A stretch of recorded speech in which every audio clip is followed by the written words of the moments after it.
Here's a story. When I was 19 years old, my mum gets a phone call from the police, and they go, Mrs. Sloss, we'd like to speak to your eldest son. And that's me. So she put me on the phone. And they went, Daniel Sloss? And I went, thee?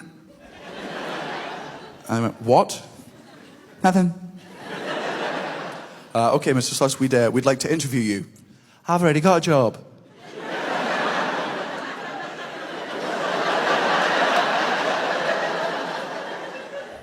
Sorry. I love trying to make police officers laugh. Because I'm white and I'm allowed to do that. And... No. You're not angry at the joke, you're angry at the truth within the joke, right? I'm not woke for making the observation, you're not woke for getting upset. Let's all move on together. I was like, what's the interview about? They were like, we can't tell you over the phone. Do we have your permission to come round to your house and interview you then? And I said, no. They're like, why not? I'm like, because this could be a trap. A trap for what? What have you done? Nothing. Then it's not a trap, is it? Fuck, good point. You'll make detective one day. Next day, 2 police officers come to my house, a man and a woman. Their genders are unimportant, but it's going to help your visualization with the story. My parents are not allowed to be in the room with me while I'm being interviewed. It's just me and the police. And I'm like, am I in trouble? They're like, you're not in trouble. You were just either the witness or the victim of a crime several years ago. And I was like, oh shit, okay. What crime? They're like, we can't tell you. Because we don't know whether you're a victim or just a witness, we cannot risk leading the witness and then losing your statement. So we just have to ask you a bunch of vague questions and hope you arrive at your own conclusions, and then you can tell us a story. And I was like, cool, fun game. Okay, Mr. Sloss, tell us about your acting career. Oh, easy, doesn't exist. But you have done acting before. No, not really. Yes, you have. Well, I mean, I have. Yes, you have. I'm not the kid from Home Alone, man. Is that what, like... I get that all the time, but it's not like... Mr. Sloss, you did musical theatre when you were a teenager. Oh, fuck it. Oh, that, yeah. I don't consider that acting, though. I'm not from LA.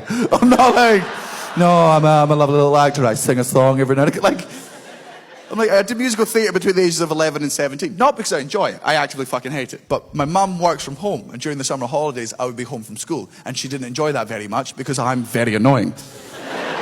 So she did what any healthy parent does at that point in time, and then made me someone else's problem. She just signed me up to camp and went, love you, bye, fuck off, and that's...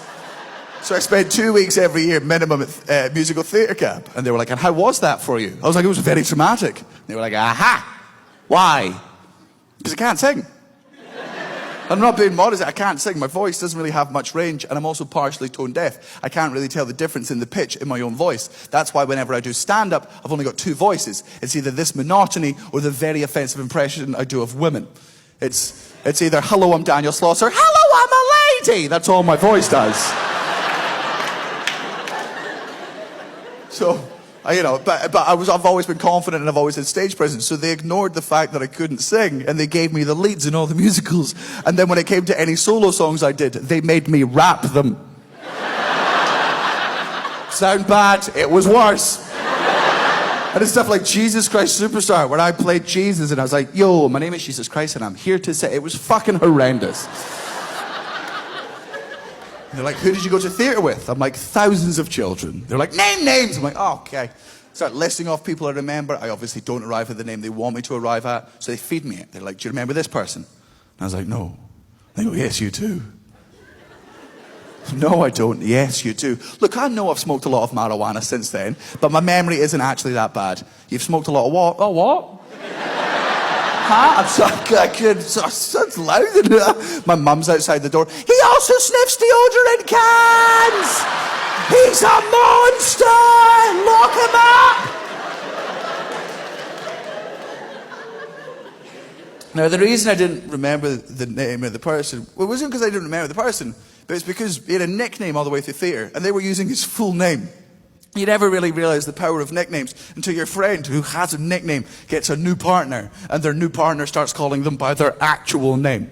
It will fuck you up for weeks at a time. They'll be sat there and they'll be like, have you seen Jason? I don't think I've ever met a Jason in my life. Your best friend Jason? I think I'd know if my oh, Dick Biscuit, yes, of course, sorry. And I go, oh, him, I remember him. Tell us about him. All right, he was nice. I remember my first day of theatre, I didn't know anyone, so I cried. That was my self-defense mechanism.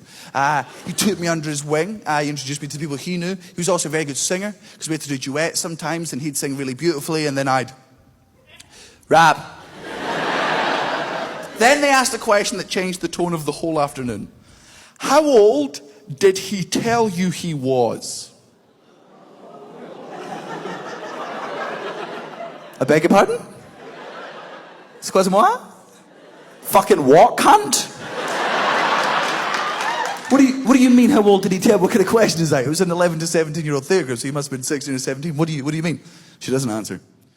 She goes into her briefcase. She brings out a stack of paper this thick. This stack of paper contains every single conversation I have ever had with this person over MSN Messenger over the course of 4 years. She starts quoting certain segments out to me, and it becomes very apparent very quickly that a 13-year-old Daniel Sloss was being groomed and had no fucking idea. And when I say painfully obvious, I mean like, gah. Turns out I'm as bad with pedophiles as I am with women. Like I just don't pick up any of the signals. I'm like, me, stop it. No, come on, no. She says, tell me about the yellow trousers. And I was like, oh, fuck, I remember the yellow trousers. I don't know if you've ever had a memory just come out of nowhere and fucking hit you. I was like, oh my God, the yellow trousers. She's like, why are you reacting like that? And I was like, because you've just put them in a very different context. In one of the musicals, I needed to wear full yellow. I can't remember why. It was just the character wore full yellow. And I had a yellow shirt and I had yellow shoes, but I didn't own yellow trousers because who fucking owns those? Turns out this guy did, and he lent me a pair of yellow trousers for the duration of the musical. She goes, good. That brings us to June 3rd, 2004. He said, hey, Dan, do the yellow trousers fit? You said, yeah, thanks, man. He said, why don't you turn your webcam on and show me you trying them on? And I was like, what did I say?